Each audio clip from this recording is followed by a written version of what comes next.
Alright, magandang gabi po sa inyong lahat mga kababayan. Batang Maynila to, it's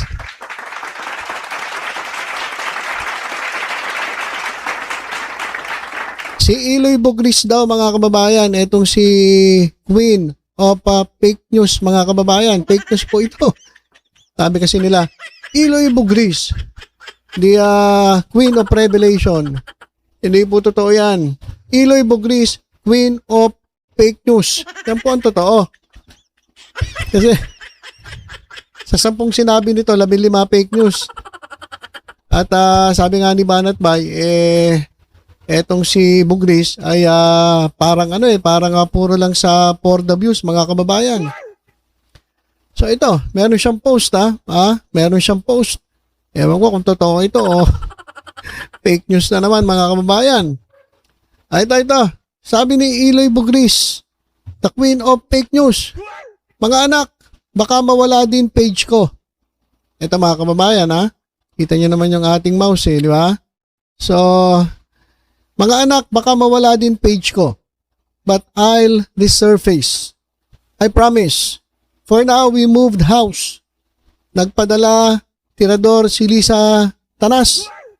Di lang makaporma dito ng bongga. Papatay ako. Nag-report na din ako. So, meron siyang kwento, mga kababayan, na meron daw umaaligid-aligid sa kanyang bahay. Ito, merong sabi rito, Eloy Bugris nanganganib ang buhay. Posibleng bayaran umaaligid na sa kanilang bahay. Ewan ko.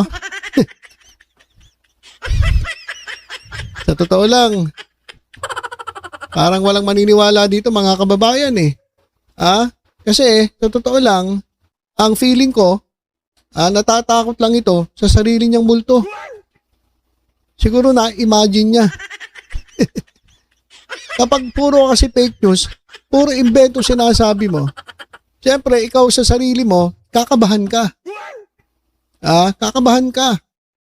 Banatan mo ba naman presidente ng Pilipinas? Banatan mo ba naman ang First Lady? Banatan mo ba naman ang Marcos administration nang walang resibo? Nang walang basihan? So natatakot siya. At siguro na-imagine niya, tumitingin siya sa labas ng bahay nila.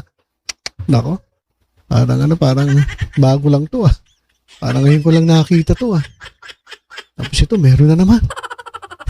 Meron na naman nag-iikot dito, hindi ko kilala to. So, napapraning na mga kababayan. Napapraning na siya dahil sa kalokohan niya.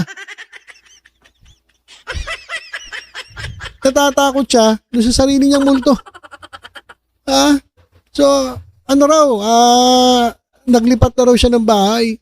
At ang iniisip niya, nagpadala ng sa kanya, etong si Lisa Tanas. Pero pati nananahimik na tao. Idadamay mo sa kalokohan mo. Napapraning na to, mga kababayan, napapraning na. Kasi nga, kung ano-ano yung pinapakalat na fake news na walang basihan. At marami na nagagalit sa kanya. Meron nga ako nakita post na minumura siya Meron post na pinagbabantaan siya sa social media. Siguro, kaya natatakot siya, tinitingin siya sa labas ng bahay nila. Nako, baka padala na to ng kung binabanatan ko. Hindi niya alam, sa isip niya lang, napapraning na siya. Dahil nga sa pinaggagawa niya. May papadala raw nagpadala raw ng aligid sa bahay nila. Alam niyo kasi mga kababayan, sa totoo lang, kung meron nga gusto nga gumurgur sa'yo, hindi yan basta-basta magpapakita. At hindi yan basta-basta mag-iikot. Hindi yan kung yan ay talagang mga sabi nating binabayaran na mga professional para manggurgor. Kasi iba, ganun ang trabaho mga kababayan yan, maingat din yan.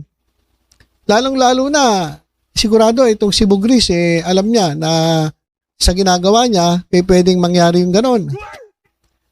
So, siguro naisip niya lang yun at napapraning na nga. Tapos pinagbibintangan niya pa yung tao na nahimik. Oh. Tapos nag-report siya. Nasan yung anong ni-report mo?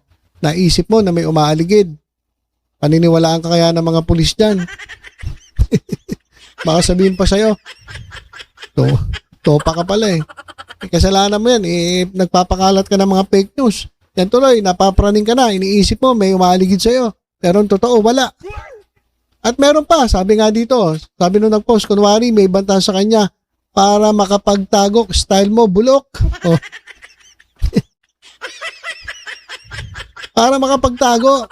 Kunwari may nakikita siyang umaaligid, pero ang totoo daw, magtatago na. Kasi alam niya yung pinagagawa niya. O, takot na yarn, oink oink. Ayan po, yung sabi nung nag-post. Ito. Ito yung nag-post to. Siguro fan ni ni Bugris. Nakakatakot at nakakabahala ang post ngayon ni Iloy Bugris dahil may inuutusan daw na tirador ang kanyang mga kalaban.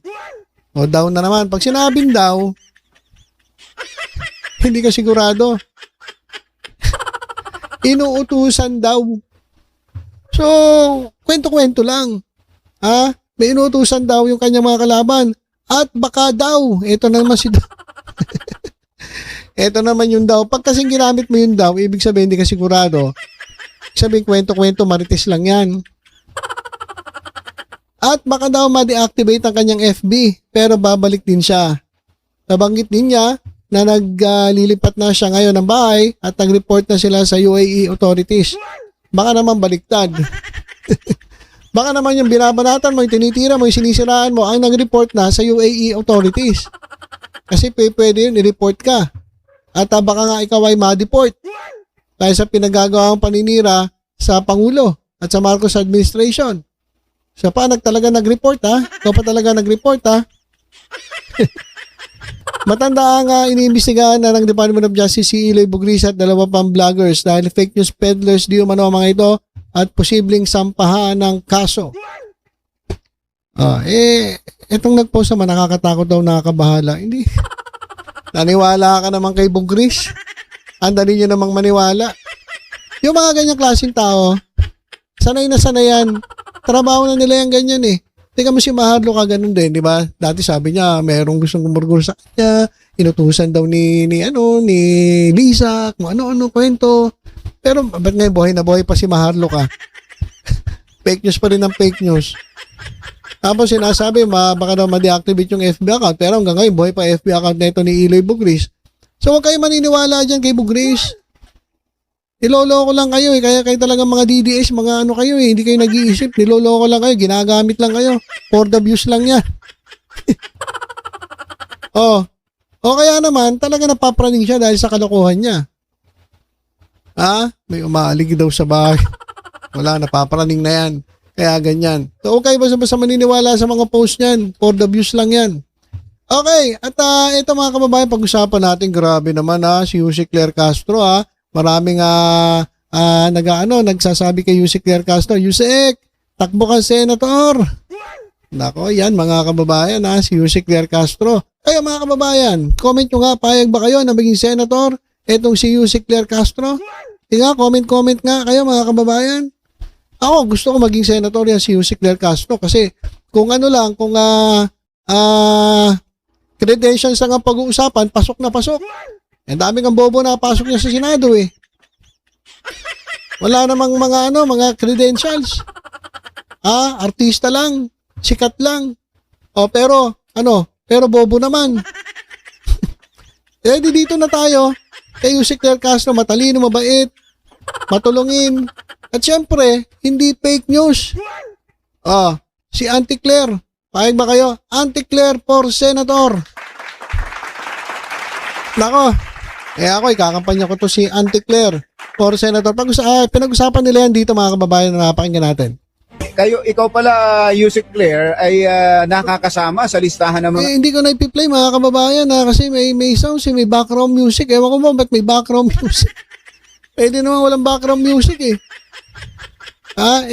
Karamihan pa naman ng background music may copyright mga kababayan. So pinag-usapan dito na marami talaga nagsasabi kay Yusek Claire Castro na tumakbo bilang senator. Pero doon sa pag-uusap nila, sabi nga niya, hindi, first time ko lang narinig yan Ngayon ko lang narinig yan. Pero alam naman ni Yusek Claire na marami talaga nagudyok sa kanya tumakbong bilang senator. Tapos Auntie Claire. Yung pangalang Auntie Claire, tinanong siya, okay lang ba sa inyo na tawagin kay Auntie Claire? Sabi ni Yusek, opo, okay naman po yan. Actually, niregister ko na yan Pag sinabing Auntie Claire, si Yusek Claire Castro. So, pwede niyang gamitin yan sa eleksyon. Auntie Claire for senator.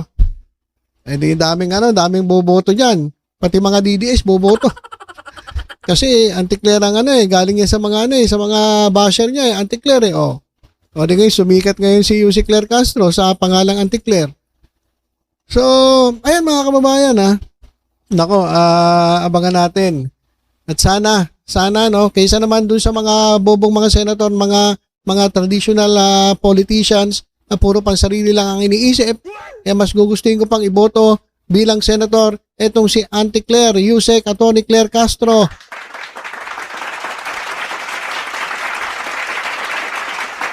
Mas gusto ko pa yan kaysa dun sa mga bugok na puro lang politika na wala namang ginagawa. Puro pansariling kapakanan ang iniisip.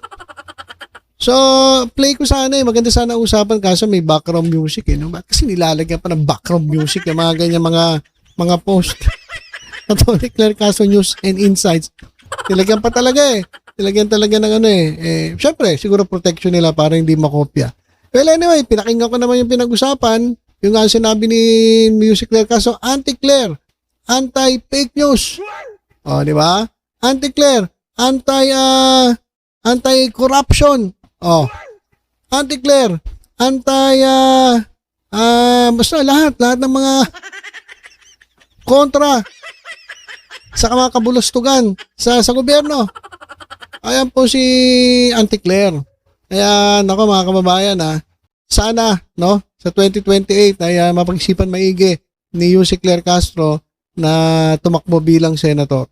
Naman siya mas qualified pa nga siya kaysa doon sa iba Diba? Mas qualified pa siya kaysa sa iba Iba, puro lang wala Puro lang kurakot ang pinaggagawa Kaya dito na tayo kay Auntie Claire. Diba? Alright. At dito naman kay Bugris si the Queen of Revelation daw, hindi po yung totoo. The Queen of Fake News yan, totoo. Napapraning na po. Napapraning na dahil sa kanya mga pinaggagawa.